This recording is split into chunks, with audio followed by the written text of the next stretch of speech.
கர்த்தருக்குள் பிரியமான தேவ பிள்ளைகளே, நாம் அனுதினமும் சத்திய திருவசனத்தை தியானிப்போம், அந்த திருவசனத்தோடு நடப்போம், நித்திய ராஜ்யத்தை சுதந்திரித்துக் கொள்வோம். இந்த நாள் தியானத்திற்கென்று எரேமியாவின் புத்தகம் 23 அதிகாரம் 1 நாம் வாசிப்போம். என் மேய்ச்சலின் ஆடுகளை கெடுத்து சிதறடிக்கிற மேய்ப்பர்களுக்கு ஐயோ என்று கர்த்தர் சொல்லுகிறார். கர்த்தரை உண்மையாய் துதித்து கர்த்தரை உண்மையாய் அவருடைய நாமத்தை மகிமைப்படுத்துகிற பிள்ளைகளுக்கு விரோதமாய் எழும்பியிருக்கிற ஊழியக்காரர்களை குறித்து இன்று நாம் பார்ப்போம். இன்னைக்கு அநேக வஞ்சக ஊழியக்காரர்கள் எழும்பிட்டாங்க.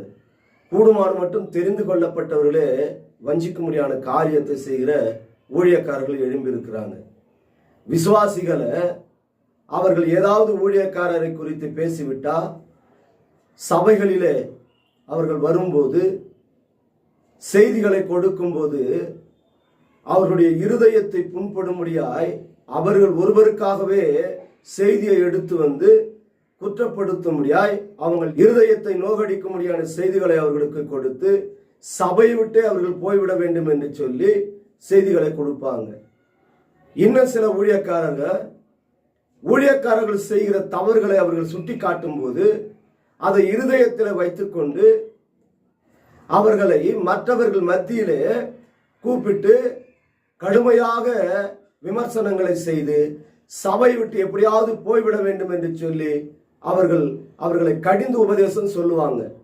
சில விசுவாசிங்க தேவனுக்கு பிரியமில்லாத பாவ வழிகள் சம்பாதிக்கிற பணங்களை கொண்டு வந்து தசம பாகம் என்று சொல்லி காணிக்கை என்று சொல்லி மேற்பெண்ணிடத்திலே கொடுக்கும்போது அதை என்ன பண்ணுவாங்க, உற்சாகமாய் வாங்கி அவர்களை ஆசீர்வதிக்கும்படியாய் அவர்களுக்கு ஜெபம் செஞ்சு அனுப்புவாங்க.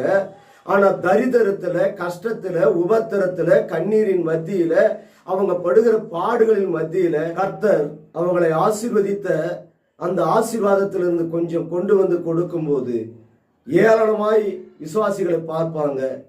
அவர்களை மற்றவர்கள் கொடுப்பதை ஒப்பிட்டு சொல்லி அவருடைய இருதயத்தை புண்படும்படியான காரியத்தை பேசுவாங்க. இந்த அவலட்சணமான ஆதாயத்துக்காக ஊழியம் செய்கிற மேய்ப்பர்கள் விசுவாசிகளை, தேவனுடைய ஆடுகளை சிதறடிக்க முடியாத காரியங்களை செய்து தேவனுக்கு பிரியமில்லாத வார்த்தைகளினாலே, தேவனுக்கு பிரியமில்லாத துன்மார்க்க செய்திகளை கொடுத்து அவர்களை சபை விட்டு வெளியே கடந்து போக முடியாத காரியத்தை செய்திருவாங்க. இவர்கள் தான் மந்தையை சிதறடிக்கிறவங்க, இவர்கள் தான் ஆடுகளை சிதறடிக்கிறவர்கள்.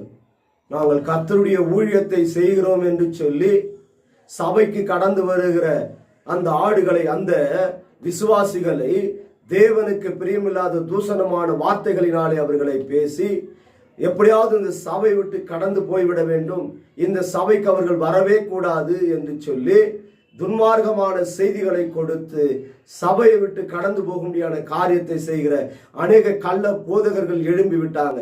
தேவ நாமத்தை உண்மையாய் மகிமைப்படுத்துகிற ஆடுகள், உண்மையாய் மகிமைப்படுத்துகிற விசுவாசிகள் ஒவ்வொரு நாளும் வேதனையோடு, துக்கத்தோடு, கண்ணீரோடு காணப்படுகிறார்கள். இதைத்தான் கர்த்தர் சொல்லுகிறார், மந்தையை சிதறடிக்கிற மேய்ப்பர்களுக்கு ஐயோ. ஐயோ என்றால் என்ன? கடைசி நாட்களிலே நியாய தீர்ப்பு, நியாயமாய் தேவனை ஆராதிக்க முடியாய், உண்மையாய் தேவ நாமத்தை மகிமைப்படுத்த முடியாய் கடந்து வருகிற விசுவாசிகளுக்கு விரோதமாய் எழும்பி தேவனை துக்கப்படுத்த முடியாத, தேவனை வேதனை உண்டாக்க முடியாத செய்திகளை கொடுத்து சபையை விட்டு அவர்கள் வெளியே கடந்து போக முடியாத காரியத்தை செய்கிற வஞ்சக உபதேசக்காரர்கள் எழும்பியிருக்கிறாங்க. இவர்களுக்குத்தான் கர்த்தர் சொல்லுகிறார் ஐயோ. ஐயோ என்றால் என்ன? நியாய தீர்ப்பு. ஆனா அக்கிரமம் செய்து துன்மார்க்கத்தில் சம்பாதிக்கிற சம்பாதியத்துல, வட்டிக்கு கொடுக்கிற பணத்தில் வருகிற ஆதாயத்துல பாருங்க, பரிதானத்தை வாங்கி மோசம் செய்து பொய்யாய் ஆசி ஐஸ்வர்யங்களை சேர்த்து வைத்து அதிலிருந்து தசம பாகத்தையும் காணிக்கையும் சபைகளுக்கு கொடுக்கிற விசுவாசிகளை கண்டா மனமகிழ்ச்சி அவர்களை பார்த்து சந்தோஷத்தோட அவர்களிடத்துல பேசுவாங்க. ஆனா தரித்திரத்திலிருந்து கொஞ்சமாய் கொடுக்கிற பிள்ளைகள், அதே போல சபைக்காக தாங்கி ஜெபிக்கிற ஆத்துமாக்களை கண்டவுடனே எரிச்சல் அடைந்து தேவனுக்கு பிரியமில்லாத வார்த்தைகளினாலே அவர்களை பேசி சபை விட்டு வராதபடிக்கு அவர்களை துரத்தி விடுவாங்க. இந்த மேய்ப்பனுக்கு ஐயோ, இவர்கள் தேவனுடைய நியாய தீர்ப்பிலே பங்கடைவார்கள் என்று சொல்லி வேதம் நமக்கு தெளிவாய் சொல்லுகிறது. நமக்கு ஒரு மேய்ப்பன் உண்டு, அவர்தான் கர்த்தராகிய இயேசு கிறிஸ்து. அவர் நல்ல மேய்ப்பன், அவர் நல்ல சமாரியன். அவர் நம்மை ஒருபோதும் கர்த்தர் கைவிட மாட்டார். மனுஷன் முகத்தை பார்க்கிறவன், இருதயத்தை காண்கிறவர் கர்த்தராகிய இயேசு கிறிஸ்து ஒருவர் மாத்திரம்தான். அவர்கள் முகத்தை பார்த்து அவர்கள் தீர்மானிக்கிறாங்க இவர்கள் நல்லவர்கள் என்று சொல்லி. கொடுக்கிறவர்கள் நல்லவர்கள் என்று தீர்மானிக்கிறாங்க.